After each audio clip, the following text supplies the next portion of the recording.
காளான் சூப்புக்கு பார்த்தீங்கன்னா சூப்புக்கு ஏற்ற மாதிரி ஒரு பாத்திரத்தை அடுப்பில் வச்சுருங்க. நல்லா சிம்மில் வச்சுக்கோங்க.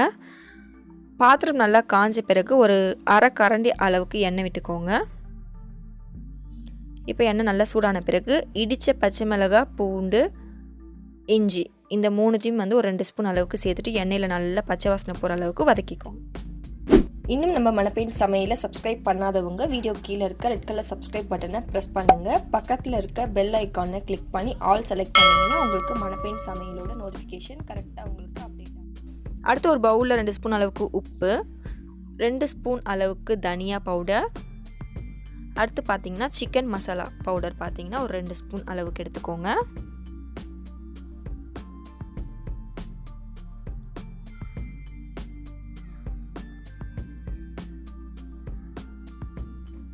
அடுத்து காரத்துக்கு ஒரு ஸ்பூன் அளவுக்கு பெப்பர்.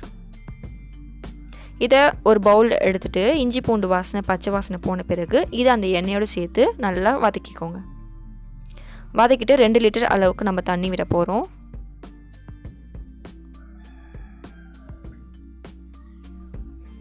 தண்ணி விட்டுட்டு நல்லா மசாலாவை மிக்ஸ் பண்ணி விடுங்க. இப்போ இது ஒரு 10 நிமிஷம் கொதிக்கட்டும். இப்போ பார்த்தீங்கன்னா சூப்பில் இருக்கக்கூடிய பச்சை வாசனை போன பிறகு 100 கிராம் அளவுக்கு கார்ன்ஃப்ளவரை தண்ணியில் கரைச்ச பிறகு பார்த்தீங்கன்னா பால் மாதிரி இருக்கும். அந்த பாலை நம்ம கொதித்த சூப்போடு சேருங்க.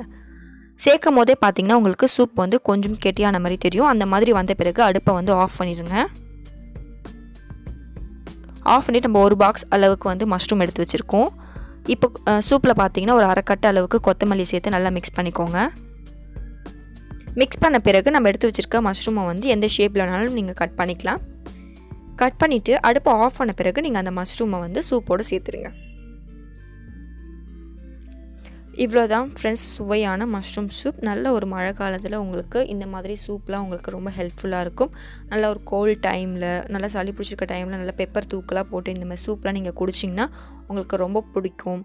அதுவும் இல்லாமல் கொஞ்சம் ரிலீஃபாக உங்களுக்கு ஃபீல் ஆகும். ஸோ மறக்காமல் இந்த சூப்பெல்லாம் நீங்கள் ட்ரை பண்ணி பார்த்துட்டு கமெண்டில் எப்படி இருந்ததுன்னு எனக்கு சொல்லுங்கள். ஸோ மறக்காமல் நம்ம சேனலை சப்ஸ்கிரைப் பண்ணிக்கோங்க. அப்போ தான் உங்களுக்கு நெக்ஸ்ட் வீடியோ நான் எங்கேயாவது ஹோட்டல் எடுத்து உங்களுக்கு நான் போட்டேன்னா உங்களுக்கு நோட்டிஃபிகேஷன் அப்டேட் ஆகும். லைக் பண்ணுங்கள், ஷேர் பண்ணுங்கள். எனக்கு மறக்காமல் செஞ்சு பார்த்துட்டு கமெண்டில் எப்படி இருந்ததுன்னு சொல்லுங்கள் ஃப்ரெண்ட்ஸ். Bye friends.